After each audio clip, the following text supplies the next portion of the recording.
Cathedral doing some exercises like this. So first things first, I make sure there's not just 2 feet, but even maybe 3 or 4. Because when you fall over, the whole length of your body just fall over here, and if you hit your heel on concrete, it'll smack it. I've done that plenty of times. So let's have you start really back here. And the first thing I'm going to do is have Lori walk on up towards me. Go ahead and straddle my legs out this way. Just feed your shoulders in. Like that. I just want you to work with this. Really look back behind you.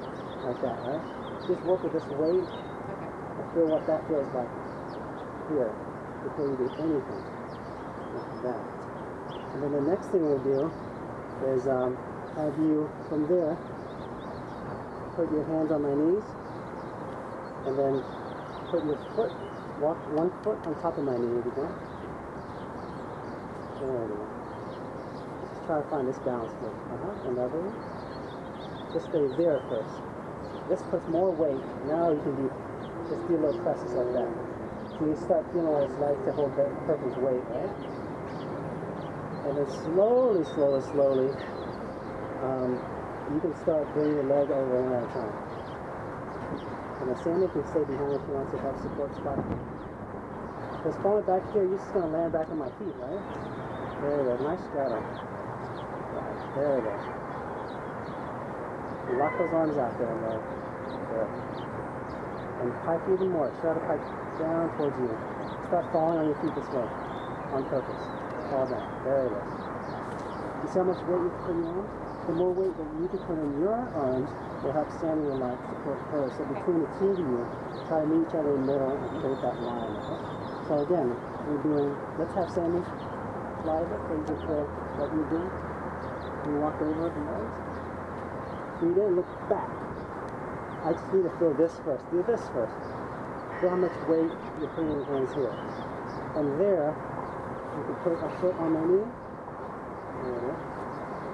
Now, once you do that, feel even more weight. Just stay here for a second. Let's go right there. And if you can hold that frog position, that'd be a way to be even before the Cathedral. Just hold that frog position there. Because what happens if you fall down? Right on your feet, right? Yep. Or back on yourself on my knees again. And then slowly use your core to come up and grab it. Good, lock that. Coming down. It's going to be a lot of weight until your hands out of the way, but it's a safer way. It's lower than going up behind the camera. Makes sense. And so even before you do this as a flyer, if you're like say in a class or a jam, and you're flying with people who haven't even flown, haven't even been inverted before, you're asking for trouble because you're asking someone to do something they can't even do on the ground first. So you have to be really particular with who you fly with and who you ask to spot. Like I find like at a class, who's spotting generally? It's always new people, because new people are spotting each other, and oftentimes that's a recipe for disaster if the teacher isn't being very specific and very stern with what they need to do to spot.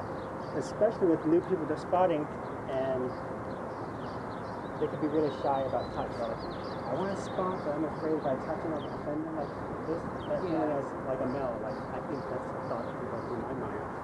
So that's the thing with spotting is that just work. I'd rather just learn it from the ground up. If you're a flyer and if you're going to try this and someone, try it on the ground first. Can you hold that?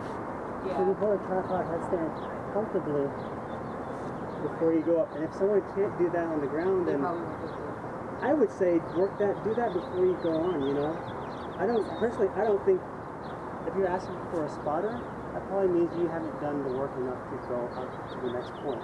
That said, if you have a really good spotter who's based something or flown something, balancing at times, then they'll know exactly how to spot. You can trust that. Yeah. And if you're touching someone brand new, they probably don't know like how often or what way it's going to fall out.